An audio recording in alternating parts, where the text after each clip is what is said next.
Well, the right to bear arms and carry that weapon concealed. It is a right far fewer Nebraskans are taking advantage of since the state concealed carry law passed nearly 2 years ago. As Fox 42's Julie Hong tells us, while the state hasn't run into any problems with the law, some people do think could use some changes.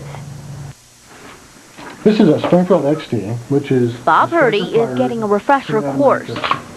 It's been years since he's fired a gun, but Bob says he's ready to hit the range again. My wife and I may start target practicing again. There's something we put together ourselves. Bob just completed his weapons training. It means he's now certified to apply for a state permit to carry a concealed weapon.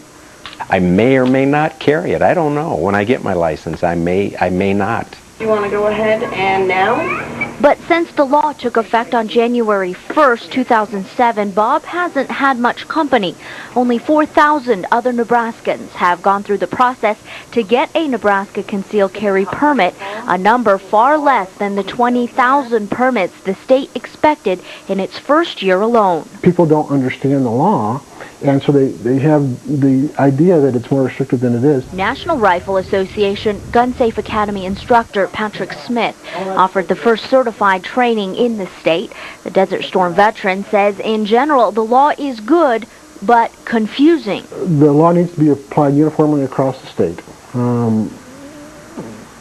You must be able, as a permit holder, as a citizen, to exercise your rights anywhere in the state of Nebraska that you choose. Smith says several Nebraska cities don't allow concealed weapons within their jurisdictions. So you pull off for gas in Norfolk, Nebraska, and somebody sees your gun as you're paying at the pump. They call the police, you get arrested, and all you do is stop for gas. That's ridiculous. He goes on to say even within cities that allow concealed carry, there are still restrictions. Some businesses create zones where guns are not allowed. I believe that you as a property owner have an absolute right to prohibit people from bringing guns into your building, whether it's your home or your business. Smith says the law should be changed so that gun-safe zones cannot apply to public government buildings, churches, hospitals, and colleges. There's no allowance in the law to make an exception for security. Last year, a man opened fire in the parking lot of a Colorado Springs church before walking into the church as the service was letting out. It was an armed volunteer security guard licensed to carry a gun who stopped that man.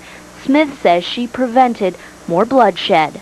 This woman saved hundreds of lives. Had she done it in Nebraska, she would have been arrested. I did not... Bob says he doesn't plan to use his gun for protection, but he agrees the law can be tweaked. It's that worst-case scenario he says he wants to be ready for. You know, you never know, though. And if I did have it with me, possibly I could save my life, save my family's life, save someone else's life. With more Local at 9, Julie Hong and photographers Arnie Gerard and Jason Pressler, KPTM Fox 42 News. Smith also says Nebraska should recognize concealed carry permits from other states. And he says he's written all of Nebraska's state senators except for Ernie Chambers about making some changes to that law.